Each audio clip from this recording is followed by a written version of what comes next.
Determine the force in the cable when the rod is in the position shown. So, ang weight of the rod acts sa midpoint AB, which is 2.5 AB, which is 2.5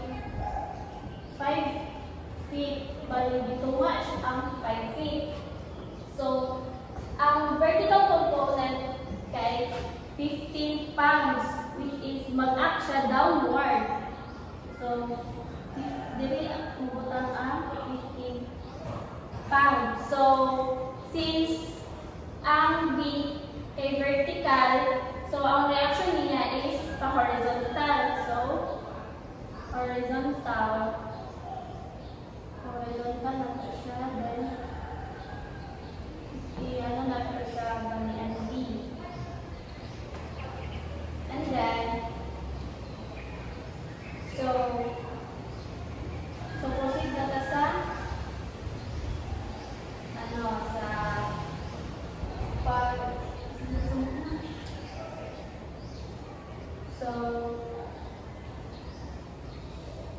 pa-downward ay pa-upward siya. Then, moment at A equals 0. So, 15 pound times 2.5, which is 5 feet, cos time 40. Cos ay 40 siya kay pa-horizontal. Tapos diyan nato siya ang 20 and 10. So, 40. And then, minus MV times 5 sin 40 kay pa-vertical ang iyang force. So, 0. So, if i-add nato tanan, 8.938 ang pound ang answer. So, sa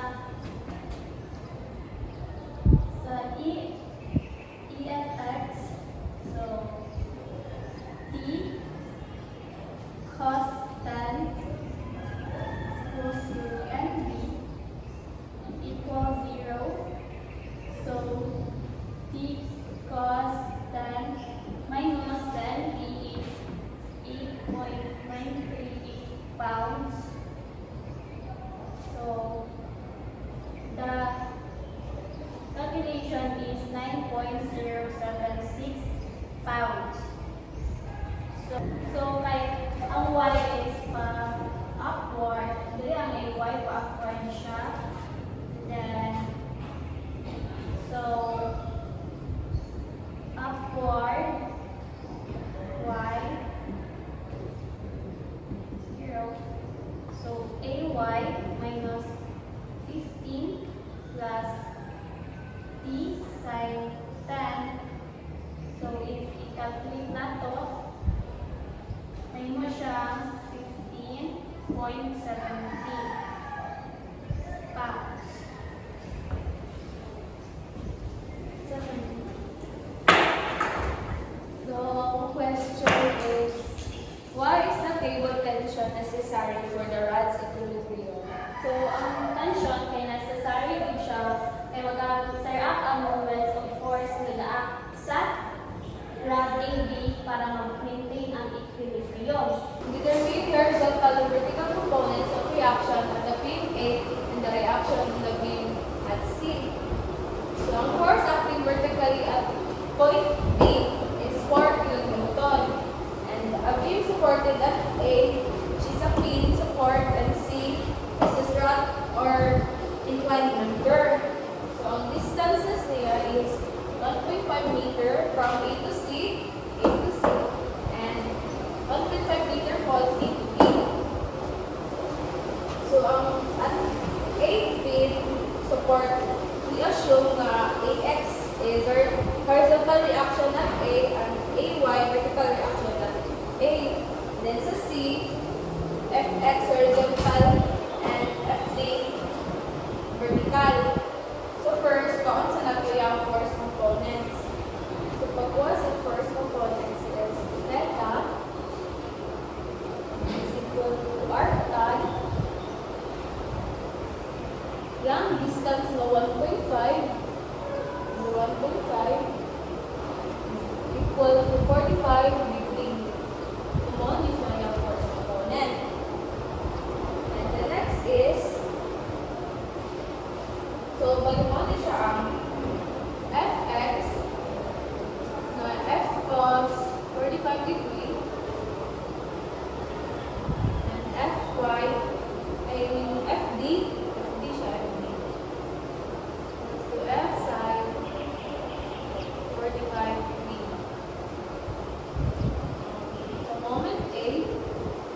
always equal to 0.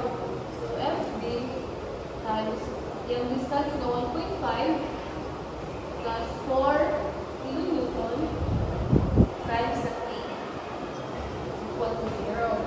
So 1.5 FD plus 12 equals to 0. And then if ang bagang nila is FD equals to 8 kilonewton. So since an FD, right, was F sine 45 degree, so F sine 45 degree is equal to 8. Hindi siya kay 8 man ang FD, so 8 siya. So F is equal to 8 divided sa sine 45 degree. So F is equal to 11.3 Newton. So, ang iyang Fx and Fx niya is Fx equals to 0. So, 8x plus Fx equals to 0. So, ang 8x niya is equals to 8 kilonewton. So, ang last is Fy. Fy equals to 0. So, Ay plus Fb minus 2 sa 4 is equals to 0. So, ang Ay plus na yun nato ang Ax na 8 minusan siya sa 4 na kilonewton equals to 0. So, Ay is equals to negative 4 kilonewton. Question. So, unsa ang main function sa strat sa structure? Ang strut primarily resists comprehensive forces. Gatabang siya to support and